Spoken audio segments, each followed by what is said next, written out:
While summer is still in mid-swing, the predictions for the 2024 NBA Championships have already started.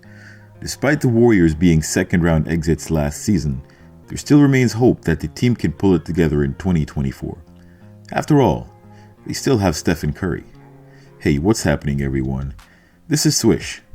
While you shouldn't pay attention to every prediction made on NBA Championships, when it's one of the best to ever do it, who dominated the game to the point where he literally could not be stopped, that's a little different. While we're on the topic, let's dominate YouTube and subscribe to Swish Culture to make this the most entertaining NBA channel on the planet. The Diesel has come out and predicted the Golden State Warriors will win the 2024 NBA Championship, a feat which if completed would put Steph Curry ahead of LeBron James in championship rings. But let's not get too far ahead of ourselves here. Do the Warriors really have what it takes to win next year's championships? Embiid won last year's MVP. Jokic won the two prior and is still only 28 years old, and Giannis is still in his prime. What do these players all have in common? They're all highly skilled big men with high usage rates, something Golden State doesn't have. Then there's also LeBron James, who's still teamed up with Anthony Davis, who seems to be unable to get enough of the Warriors. The Phoenix Suns have a new marriage in KD and Devin Booker. The Kings are on a rapid ascension, as are the Grizzlies. Dallas just gave Luka Doncic one of the most talented scoring guards the league has ever seen, and we haven't even gotten to the Eastern Conference.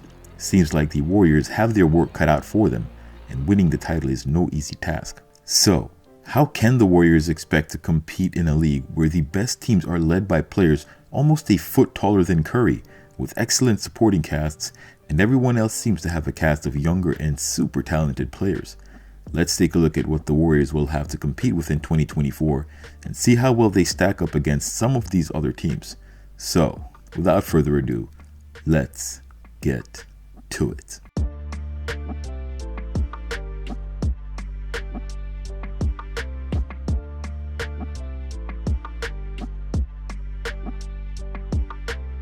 Shaq, aka Diesel, has always been one of the biggest fans of Steph Curry, so it comes as no surprise he feels this way. He was, however, a part owner of the Sacramento Kings for over 9 years, so let's say there's no bias here. That being said, what were his exact comments? It's the song y'all gonna be singing at the end of this year.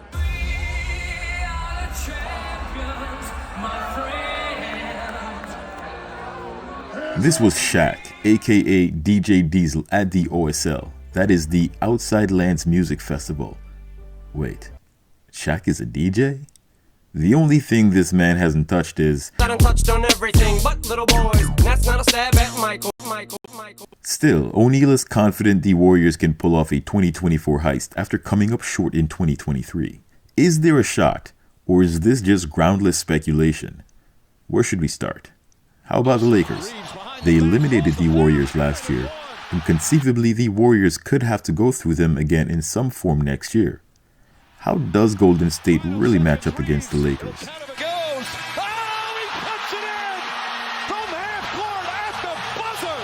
First, let's take a look at last year's series.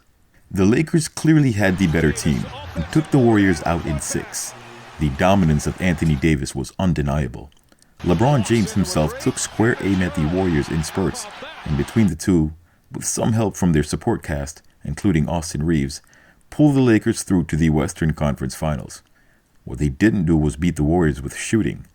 The Lakers were attacking the basket, meanwhile the Warriors were settling for threes. Once the Lakers got a rhythm, there was just nothing the Warriors could do to stop them.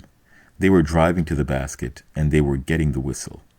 This clearly puts the Lakers at an advantage.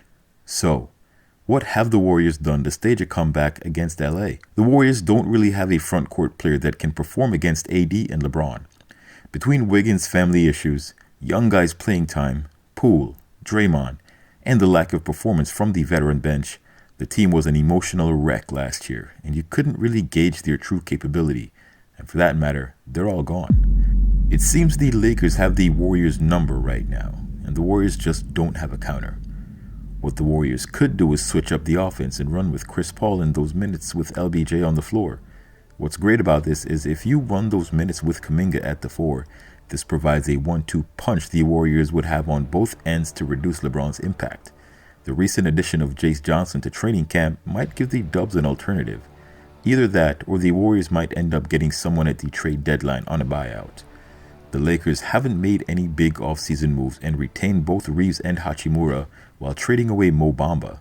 They did pick up a skilled guard in Gabe Vincent, Cam Reddish a rapidly improving small forward, and Jackson Hayes a second-string center who's been getting better. So, not a very experienced second unit, but they can be effective. That being said, for right now, I'll have to give the advantage to neither team. If the Warriors make a move for some rim protection in the front court, this will tip the scale in their favor. Next up, we have last year's champions, the Denver Nuggets.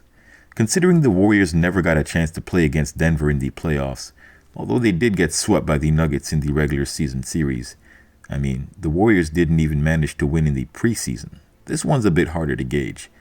The fact that the Nuggets absolutely demolished the Lakers, however, means last year's Warriors' chances of beating them were slim to none.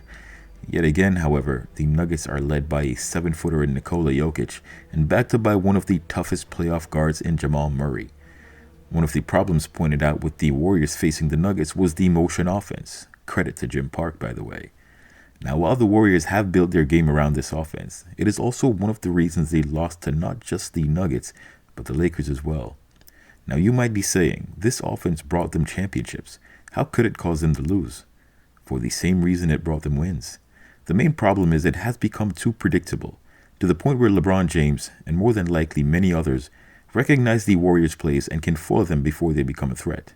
In this instance, LeBron notices the fake handoff by Draymond Green.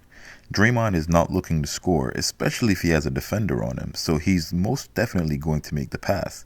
Klay Thompson, who's being guarded by LeBron at the time, LeBron predicts that he's going to make this move and gives Anthony Davis the heads up. Before the Warriors won championships, this fundamental brand of basketball was taken to another level with Stephen Curry's shooting and his splash brother to keep the double teams in check. Keep the ball moving, find the open man, and take the open shots while shooting threes or driving in for the layup if they run you off the line. Mid-range shots are a cardinal sin. The Lake Show caught on, so it's only reasonable to believe that so has the other teams. This issue becomes further compounded when shots aren't falling. Without Jamal Murray, the Warriors are capable of beating the Nuggets. However, him being fully healthy is an entirely different problem altogether, and here's why.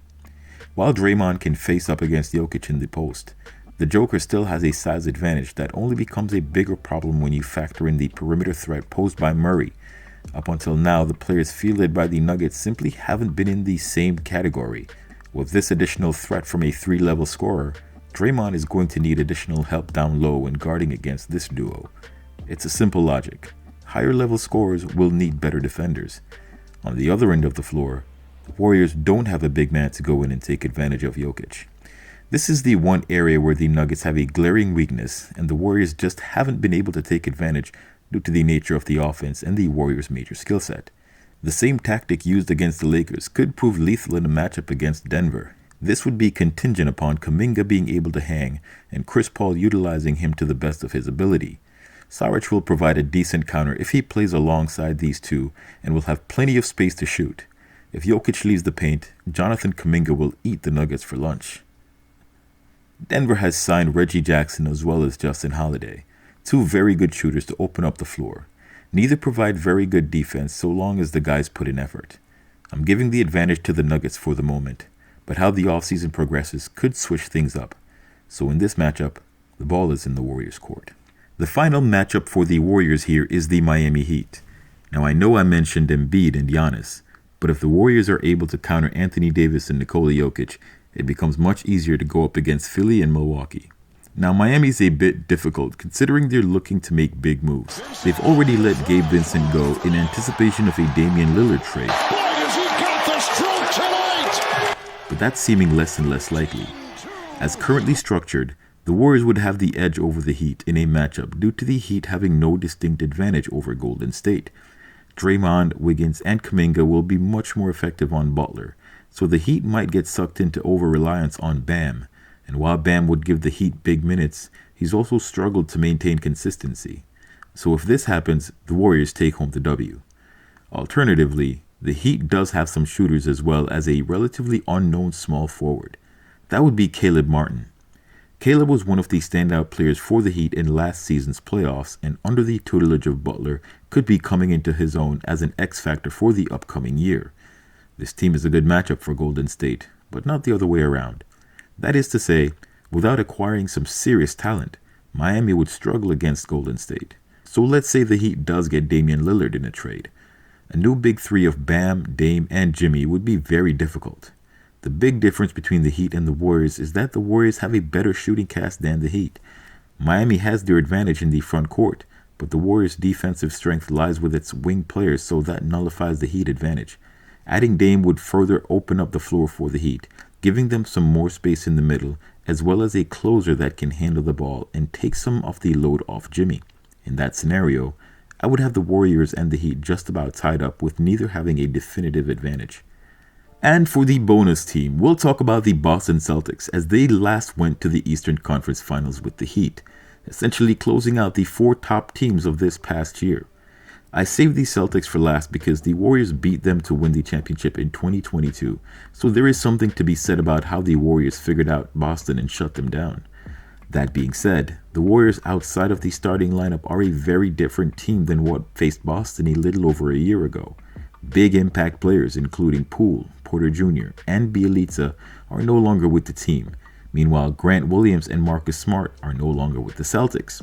The Celtics did, however, brought in the poster child of unicorns, Kristaps Porzingis, over from the Wizards, a move which in a year will either be seen as genius or one of the worst moves from a GM this offseason. The reason being is that Smart was the enforcer for the Celtics. He did the dirty work no one else wanted to do, or wanted done to them on the other hand. He was also their point guard. This is the Celtics electing to inject more star power into their front court with a big man that doesn't like going to the rim. As a floor-stretching big, I'm expecting the Celtics to use him in tandem with Rob Williams in order to maximize his abilities. If he can force the opposing team's center out, Rob Williams gets to play inside the paint. While this may not be as effective on some other teams, this would be quite effective on Golden State, since our starting lineup doesn't have a player over 6'9" to protect the rim. This gives Porzingis open shots if Looney sags off or Rob Williams gets to finish 20 lobs a game from Porzingis. For this matchup, the Warriors would certainly like to go bigger and get some additional size in the front court. I've said it before that Boston is a bad matchup for the Warriors, as this team is constructed to take advantage of Golden State's weaknesses, and while they should be better now, I'm disinclined to think this does for Boston what they'd like. Not against the Warriors anyway. This team could very well fall into the same trap that the Clippers fell in when they traded for Paul George and Kawhi Leonard. Great midcourt duos that were just unable to do enough to truly facilitate for the team. I think Boston is missing a crucial piece and would do well to get a point guard for the playoffs. While Brown and Tatum handle the ball a lot is already being expected of these two guys, and when the team needs them to score, it might be best for them to not focus as much on getting their teammates involved, as is the point guard's responsibility. The Warriors' typical offense could do plenty of damage here, as the Celtics will have to figure out how they will guard Curry without Williams and Smart on the roster. Now, historically, they've used Derek White. However, that is uncertain. I give the Dubs a slight advantage over the Celtics in a 7-game series, and by that token, they're either the second or third best team in the league at the moment. Can they win the chip from that spot? Most definitely. There is a lot of validity to what Shaq said, but the team will have to get it together at the start of the season. Without Poole in the mix and a bunch of veterans in play, plus additional support from CP3, the Warriors are in a good position with just one missing piece, that is a rebounding and defensive-minded big to complete a bid for another title. Do you think the Warriors are ranked outside of the top 5? And at the same time, who are your top 5 teams? What will it take for them to get into your top 5? And if you have them as the best team in the league, which team has the best chance of dethroning them? Let me know your thoughts in the comments below. Thanks for watching. Till next time, swish.